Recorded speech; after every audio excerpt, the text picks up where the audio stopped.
করতে হবে। আমরা আমাদের কাজের মাধ্যমে প্রত্যেকটি ক্ষেত্রে যেন সেই দৃষ্টান্ত স্থাপন করতে পারি। আজকে যখন আমি আসছিলাম রাস্তার আশেপাশের প্রত্যেকটি বলে আমার ইসলামী আন্দোলন বাংলাদেশের সহযোদ্ধারা ট্রাফিকিং এর কাজ করছে। এটাই হচ্ছে দৃষ্টান্ত যে আমরা কাজ করব, আমাদের রাজনৈতিক সমাবেশ করব, একই সাথে জনগণের যেন দুর্ভোগ না হয় সেটাও আমাদের মাথায় থাকবে। আমরা এর আগেও দেখেছি এই মাঠে প্রোগ্রাম হয়েছে, প্রোগ্রাম শেষ করে মাঠের প্রত্যেকটি ময়লাকে পরিষ্কার করা হয়েছে। এটাই হচ্ছে আগামী বাংলাদেশের দৃষ্টান্ত যে আমাদের যারা সাময়িক যদি কোন সমস্যা হয় আমরা আবার ঐক্যবদ্ধভাবে সেই সমস্যার সমাধান করব।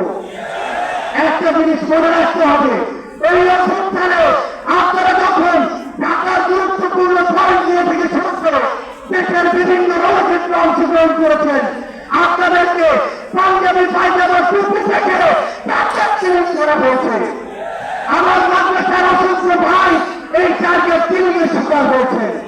আগামী বাংলাদেশে কেউ যেন কাউকে ট্যাগিং করে টার্গেট কিলিংয়ের শিকার না করতে পারে সে বিষয়ে আমাদের ঐক্যবদ্ধ থাকতে হবে। আমরা সংস্কার বিচারকে সামনে রেখে আমাদের এই লড়াই করছি।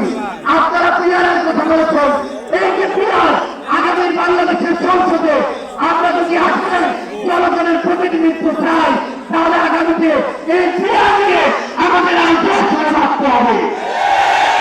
আমরা আপনাদেরকে স্পষ্ট করে আমাদের জাতীয় নাগরিক পার্টি এনসিপির পক্ষ থেকে অঙ্গীকার করি, বাংলাদেশের পক্ষে জনগণের পক্ষে আপনারা যদি ঐক্যবদ্ধ থাকেন আপনাদের সাথে কাঁধে কাঁধ মিলিয়ে 24-এর মতো এনসিপি আবার আগামী বাংলাদেশে লড়াই করবে।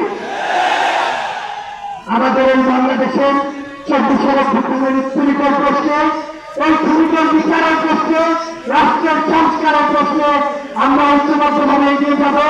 আমরা যতদিন ঐক্যবদ্ধ থাকবো ততদিন এই বাংলাদেশে আর কোন হাসিনা মাথা উঁচু করে বেড়াতে পারবে না।